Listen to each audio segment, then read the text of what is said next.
इस वक्त हम शंभू बॉर्डर के ऊपर मौजूद हैं। यह नेशनल हाईवे 1 है।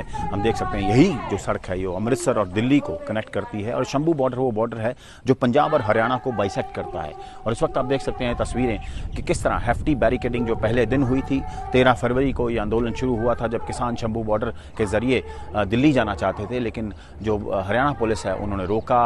उस दिन बहुत हैवी टीयर गैस शेलिंग भी हुई, बहुत ज़्यादा वहाँ पर जो आप देख सकते हैं कि किसान, कुछ लोगों ने ये भी कहा था, किसानों ने कहा था कि हमारे साथ जो है वो गलत किया है पुलिस ने, टीयर गैस शेल मारे गए हैं। लेकिन अभी भी ये जो बैरिकेडिंग है वो वैसे के वैसे ही है। ये मैं ब्रिज बोलूँगा, कैमरा पर्सन को दिखाएं कि दोनों तरफ से ये जो सड़क है ये अमृतसर से दिल्ली जाती है और ये दोनों तरफ से ब्रिज जो है हरियाणा पुलिस ने बंद कर रखा है। और ये इधर से तो सड़क खुली है लेकिन हरियाणा पुलिस ने इधर से भी बैरिकेड लगा रखा है और उस ब्रिज पे भी बैरिकेडिंग लगा रखा है। उसी तरह रैपिड एक्शन फोर्स है, हरियाणा पुलिस के लोग हैं, बैरिकेडिंग है। और यही कारण है कि ये नहीं चाहते कि दिल्ली जाएं जो है पंजाब से जो किसान हैं। और आज भी वही सीन्स हैं बैरिकेडिंग के, किसी तरह की कोई चेंज नहीं है यहाँ पे। हाँ, और किसान भी जो है वो लगातार यहाँ डटे हुए हैं अपनी मांगों को लेकर। उनकी मांग थी कि एमएसपी पे लीगल गारंटी बनी जाए एमएसपी को, और स्वामीनाथन कमीशन का जो इम्प्लीमेंटेशन हो ट्रू स्पिरिट में वैसे ही हो। लेकिन पुलिस ने आज भी वहीं बैरिकेडिंग है हरियाणा सरकार की तरफ से, और किसान भी मेरे पीछे आप देख सकते हैं उसी तरह जो है वो डटे हुए हैं जिस तरह वो फरवरी महीने में यहाँ से आए थे अपनी मांगों को लेकर। शंभू बॉर्डर से कैमरा पर्सन गिरीश के साथ असीम बस्सी, हरियाणा तक।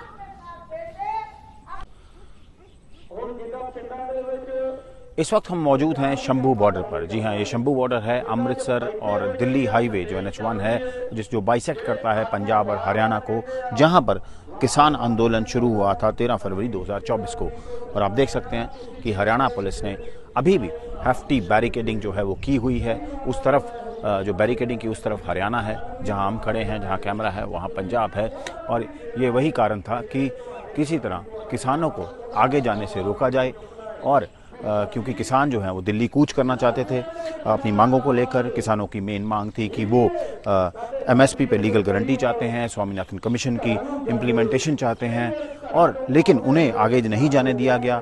और यही कारण था कि उन्होंने यहाँ पे एक पक्का मोर्चा लगाया। आज हम यहाँ पर आए हैं और यहाँ पे हमने देखा है काफ़ी ट्रॉलीज भी हैं और ये सामने शेड में किसानों का जो है स्पीच भी चल रही है। मेन जो उनके लीडर्स हैं, सरवण सिंह पंधेर हैं और है, वो भी यहाँ पर हैं और वो अभी अपनी जो है वो मांगों पर कायम है। और उन्होंने कैटेगोरिकली कहा है कि जब तक हमारी मांगें पूरी नहीं होती ये मोर्चा लगा रहेगा बार बार का। और हमने इस चीज़ के जो इम्प्लिकेशंस थे वो इलेक्शन में भी देखे, किस तरह बीजेपी के कैंडिडेट्स का विरोध हुआ पंजाब में, हर कॉन्स्टिट्यूंसी में विरोध किया गया किसानों की तरफ से। और उन्होंने बोला कि जो सरकार है वो किसानों के साथ डायलॉग नहीं करती, किसानों के साथ बात नहीं करती। हालांकि 5-6 मीटिंगें भी हुई लेकिन वो विफल रही।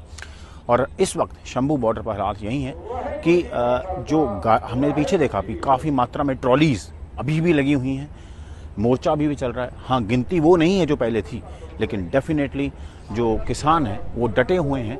और अब बेसिकली क्योंकि हरियाणा का विधानसभा इलेक्शन भी आएगा आगे जाके, उस पर क्या असर पड़ता है। पंजाब पहले ही हमने देखा, अभी हरियाणा के इलेक्शन में लोकसभा की 10 सीटें थी जिसमें से 5 कांग्रेस ने जीती, 5 बीजेपी ने जीती। लेकिन अब लगातार जो किसान हैं अभी यहाँ पर डटे हुए हैं, उनका मोमेंटम जो है वो बना हुआ है। गिनती ज़रूर थोड़ी कम हुई है क्योंकि नॉर्मली जब मोर्चा शुरू हुआ था तो बहुत ज़्यादा गिनती थी, लेकिन अब भी जो ट्रॉलीज़ हैं वो बहुत ज़्यादा हैं। और किसान नेता जो हैं वो मोटिवेटेड हैं कि हाँ वो अपने हक के लिए यहाँ डटे हैं और अपना हक जो है वो यहाँ से लेकर ही हटेंगे। और उस तरफ जो है हरियाणा पुलिस ने भी ज़बरदस्त बैरिकेडिंग की हुई है। अभी भी आप देख सकते हैं ये जो मेन हाईवे है पंजाब और हरियाणा, पंजाब से हरियाणा को जाता है, उसको ब्लॉक किया गया है हरियाणा पुलिस की तरफ से।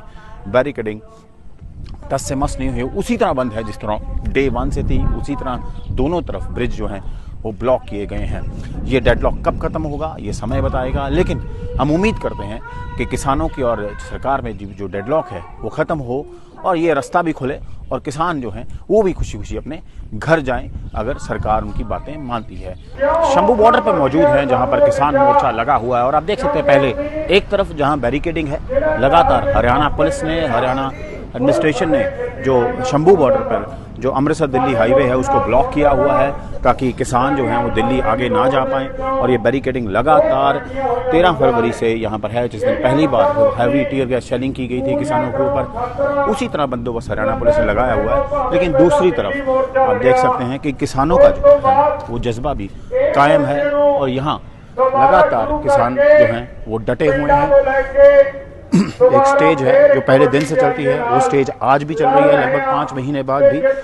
और किसान जो हैं वो यहाँ बैठे हैं, किसान लीडर भी हैं, एक नॉर्मल किसान भी है, खेत मजदूर भी है, जो कहता है कि हम अपने हकों के लिए यहाँ आए थे और यहाँ डटे रहेंगे जब तक हमारी मांगे पूरी नहीं होती, वो डटे रहेंगे। हमने देखा शंभू बॉर्डर पे काफ़ी एक्शन हुआ था, heavy tear gas shell fire हुए थे, किसान इंजर्ड भी हुए थे, लेकिन उस सब के बावजूद इलेक्शन भी आए। इलेक्शन में भी जो किसानों ने बीजेपी के लोगों का प्रोटेस्ट किया, उन्होंने बोला कि केंद्र सरकार हमें इग्नोर करती है, हमारी डिमांड को इग्नोर करती है, लेकिन मोर्चा लगातार जारी है। हम बात करेंगे, यहाँ पर किसान नेता भी हैं, सरवंत सिंह अंधेर साहब, आप मुझे बताइए कि लगभग 5 महीने हो गए, 13 फरवरी को आप लोग आए थे यहाँ पर, आज भी वही डिमांड्स हैं आपकी? कोई डिमांड पूरी नहीं हुई? क्या डिमांड्स हैं आपकी, पहले तो ये बताइए। हाँ, देखिए, जिस तरह से पहले दिल्ली आंदोलन में भी ये डिमांड थी, जिसके ऊपर 9 दिसंबर को खेती बाड़ी मंत्री की चिट्ठी थी हमें भी, एमएसपी गारंटी कानून बना के देंगे, तो एमएसपी गारंटी कानून अभी बना के हमें नहीं दिया गया। उस चिट्ठी में ही था भी सभी देश के जो भी आंदोलन चला केस वापस लेंगे, वो वापस नहीं है। दिल्ली सरकार का समझौता था लखीमपुर खीरी का इंसाफ देने का।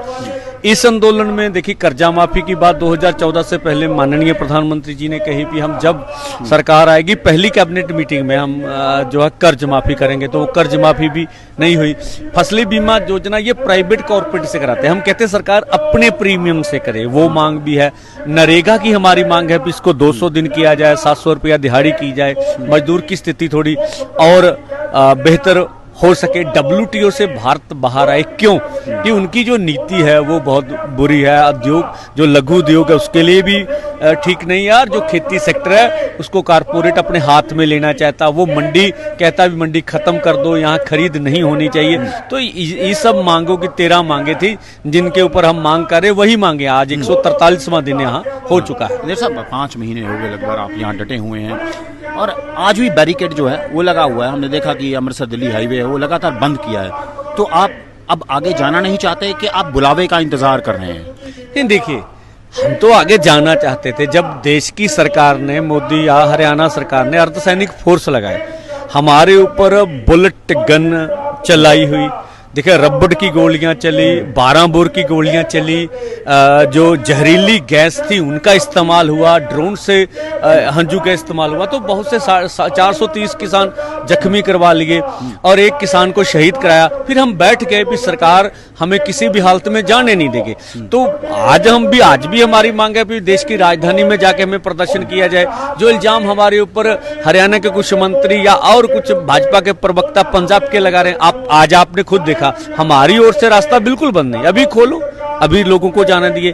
अब ये हरियाणा सरकार की जो बैरिकेडिंग है उसकी वजह से पूरा है रोड बंद पिया। साहब, आपने लोकसभा चुनाव में डट के विरोध किया बीजेपी के कैंडिडेट्स का, पंजाब में हमने देखा आपने उनको हलकों में नहीं जाने दिया, कैंपेन नहीं कर दी और उनका नुकसान भी हुआ। बीजेपी की पंजाब में कोई सीट नहीं आई, हरियाणा में भी 10 सीटें थी, 5 सीटें रहेगी बीजेपी, लेकिन देश में फिर भी सरकार जो है बीजेपी की बनी। हाँ, देखिए, जहां तक है, हम ये नहीं कहते हम हलकों में नहीं जाने दिया, ऐसा नहीं था। हम जहां भी जाते थे उनसे प्रश्न करते थे, सवाल करते थे, हमारे सवालों का जवाब दीजिए। उनको सवालों का जवाब देकर नहीं, वो वीडियो वायरल करते थे पूरे देश में, ठीक है, उनका अपना काम था, हमारा अपना काम था। इस बार जो 300 से ऊपर लेके ऐसे सीटें, इस बार 240 है। ग्रामीण भारत में आप देख लीजिए 358 सीटें थी, पिछली बार 236 थी, इस बार 165 है। ग्रामीण भारत में हमारी देश के किसान मजदूर ने आवाज सुनी। हम कहते कोई भी सरकार आ जाए, कांग्रेस भी सही नहीं है, लेकिन जो सरकार किसानों के ऊपर गोलियां चलाएगी, किसानों का हक नहीं देगी, कभी भी किसान मजदूर उनको सत्ता में नहीं लाएगा। पंडित साहब, अब हरियाणा का चुनाव आ रहा है, विधानसभा चुनाव, तो उसके लिए क्या प्लानिंग है? आप उसी तरह करेंगे जिस तरह पंजाब में किया या देश में किया? क्यों नहीं, देखिए, हम फिर कोई विरोध नहीं, हम तो अपनी बात हरियाणा कि आम जनता के समक्ष रखेंगे। भी आप देखिए ये जो अभी हरियाणा के बॉर्डर के ऊपर ऐसे लगता है जैसे पाकिस्तान हिंदुस्तान बन गया, सरहद निकाली है, ये बात रखेंगे। हमारे ऊपर जो तशद्दुद हुआ, शहीद शुभकर्ण को शहीद किया, वो बात रखेंगे। हमारी मांगे नहीं मानी जा रही, वो बात रखेंगे। फैसला लोगों ने करना, उनको किसने वोट देना नहीं देना ये उनकी मर्जी है। हमारा काम है अपनी बात को लोगों के बीच लेके जाना, और जब हमारी बात सच्ची है तो लोग हमारे साथ खड़े होंगे। तो हरियाणा का किसान इस बात पर सहमत है, आपके साथ है इस पूरे इशू पे? बिल्कुल, हरियाणा का किसान सहमत है, तभी उन्होंने 5 कम दी इनको, और इन्होंने 90 में से 55 विधानसभा की निचली जो रिपोर्ट है वो हारी है। तो इस तरह महाराष्ट्र में भी होगा, कल हरियाणा में नहीं। तो और भी लोग हैं हमारे साथ। हाँ जी, क्या नाम है आपका? बलवंत सिंह बहराम के। बलवंत जी, एक बात हम डिस्कस कर लेते हैं कि जिस तरह उन्होंने बोला कि ये लड़ाई हम तब तक लड़ेंगे जब तक कोई फैसला नहीं हो जाता।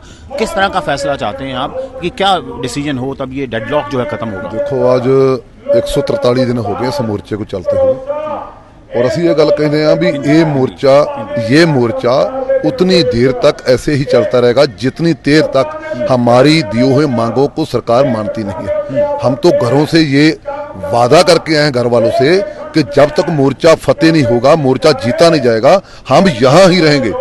ठीक है ना। मोर्चे में देखो, रोजाना ही गिनती गांव में से आकर के बढ़ रही है, और गिनती बढ़ने का सबसे बड़ा कारण ये है कि सरहदें लगा करके सील कर दी गई है, आगे किसी को जाने नहीं दिया जा रहा। इसीलिए हम बोलते हैं कि सरकार हमको पाकिस्तानी चीन के लोग ना समझे, इसी देश के हम भारत के नागरिक हैं।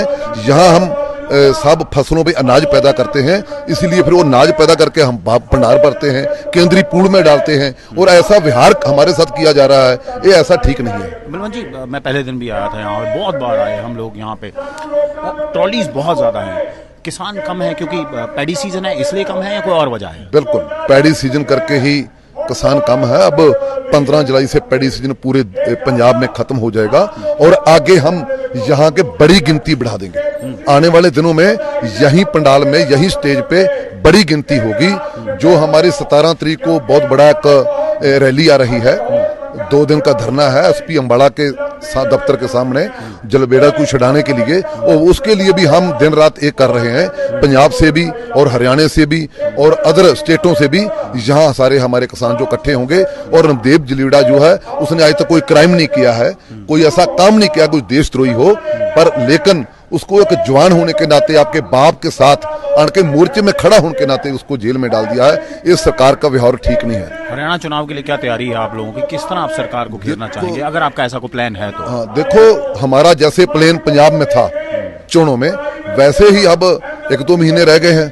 हरियाणा में इलेक्शन होने वाला है विधानसभा का।